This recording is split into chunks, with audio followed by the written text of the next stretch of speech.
Good to see you again, Samuel. What's been happening for you lately? We've been all go. It's the cool thing with rugby. It was all on pause there for a while. Now it's just all go. We've had 4 games and we'll just come off our bye. With farming at the moment, real busy time.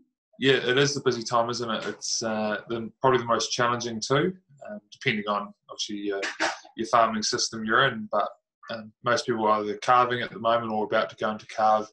Same with lambing, and normally this is the harshest part of the weather too. What's your memories of how you and the family coped, just during those real busy times? Got a couple of memories that definitely stick. Dad was always, right, come on, let's go out on the farm, help out where you can.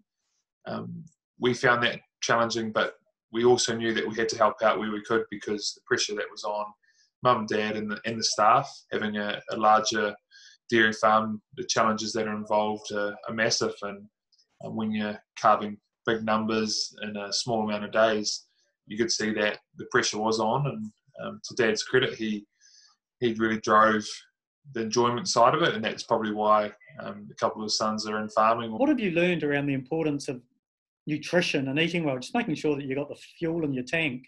What we learned through rugby and all through farming is you have to look after what you put in your body, eating good food, having a lot of food, small and often is the good way to do it, which keeps your energy level up. And also something as simple as just taking a water bottle with you, even if you're only going to be out for half an hour. As we know, this time of the year, half an hour can turn into 3 or 4 hours pretty quickly. So having a little bit of water there, even though it's cold, definitely keeps you in a good space. What have you learned about these mini breaks or opportunities to just have a little time out and rest and recovery during the day?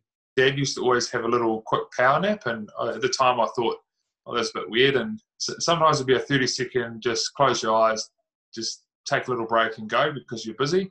Some days you wouldn't have time for that, but Dad always tried to make sure that he had the ability to just take a bit of time out, even if it's just 30 seconds, stop, rethink about what needs to be done. So he's got a good plan for the afternoon. And then when it was like, right, let's go, we're all up into it and attacking the rest of the day.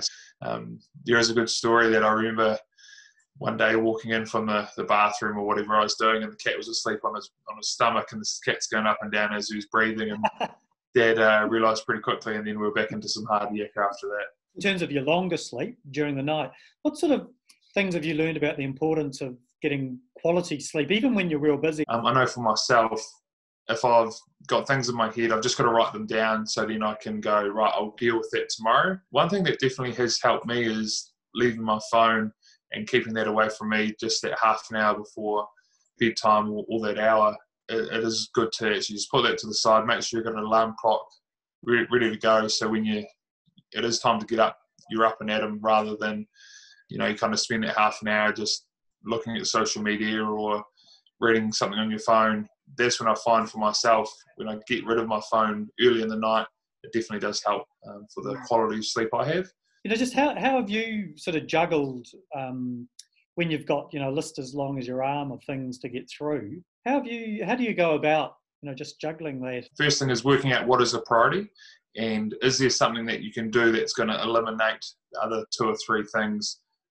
Using rugby terms, if your scrum's not going very well and then your back attack's not going very well, I know that's pretty simple, but you sort your scrum out, 9 times out of 10 it sorts your back attack out. So what is the priority, and where does it sit on the list? Or is it a nice to do but not a must do now?